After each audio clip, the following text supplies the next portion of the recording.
Όταν έγινα 14 χρονών, πέρασα για πρώτη φορά ύστερα από 4 χρόνια μια νύχτα πάνω από τη γη.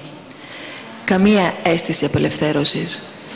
Ήμουν ξαπλωμένη και κοκαλωμένη από φόβο στο κρεβάτι του δράστη. Εκείνος κλείδωσε την πόρτα πίσω του και έβαλε το κλειδί πάνω στην ντουλάπα που ήταν τόσο ψηλή, ώστε και εκείνος την έφτανε μόνο στις μύτες των ποδιών του. Δεν θα μπορούσα να το φτάσω. Μετά ξάπλωσε δίπλα μου και με έδεσε πάνω του με πλαστικές χειροπέδες που πέρασε από τους καρπούς μου. Ένα από τα πρώτα πρωτοσέλιδα για τον δράστη, μετά την απόδρασή μου, έγραφε «Το σεξουαλικό κτήνος». Δεν πρόκειται να γράψω για αυτό το κομμάτι της φυλάκισής μου. Είναι το τελευταίο κομμάτι ιδιωτικής ζωής που μου απομένει και θέλω να το κρατήσω για τον εαυτό μου, αφού η ζωή μου στη φυλακή κατακαιρματίστηκε με τόσες αναφορές, ακροματικές διαδικασίες, φωτογραφίες. Θα πω όμως το εξής. Οι δημοσιογράφοι των φυλάδων έπεσαν έξω στη λαχτάρα τους για εντυπωσιασμό. Ο δράστης ήταν από πολλές απόψεις ένα κτήνος και πολύ πιο φρικτός από ό,τι μπορεί κανείς να φανταστεί. Αλλά από αυτή την άποψη δεν ήταν έτσι.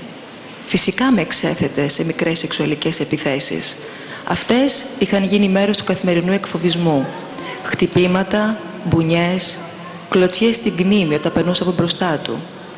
Όταν όμως με έδαινε πάνω του τις νύχτες που έπρεπε να περάσω στο σπίτι, δεν επρόκειτο για σεξ. Ο άντρας που με χτυπούσε, που με κλείδωνε στο πουντρούμι και με άφηνε να πεινάσω, ήθελε μόνο να κουρνιάσει σε μια αγκαλιά. Υπό τον έλεγχό του, δεμένη με τις πλαστικές χειροπέδες, ήμουν κάτι από το οποίο κρατιόταν σφιχτά τη νύχτα. Θα μπορούσα να ρουλιάξω. Τόσο επώδυνα παράδοξη ήταν η θέση μου. Αλλά ήχος δεν έβγαινε από μέσα μου. Ήμουν ξαπλωμένη δίπλα του, γυρισμένη στο πλάι και προσπαθούσα να κινηθώ όσο λιγότερο γινόταν.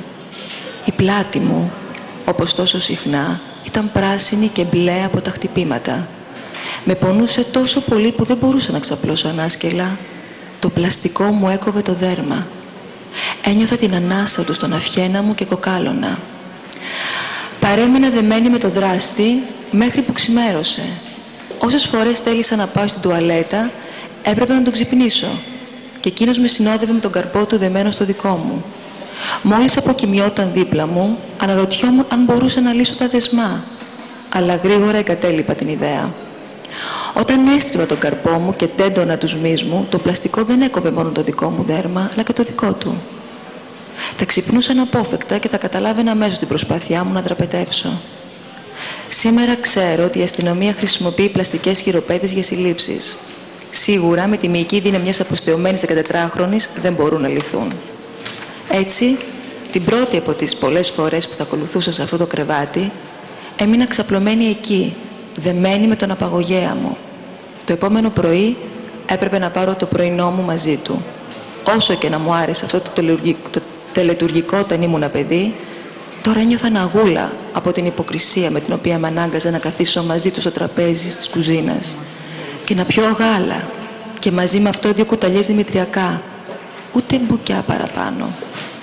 Ένας ιδανικός κόσμος, σαν να μην είχε συμβεί τίποτα. Εκείνο το καλοκαίρι προσπάθησα για πρώτη φορά να αυτοκτονήσω.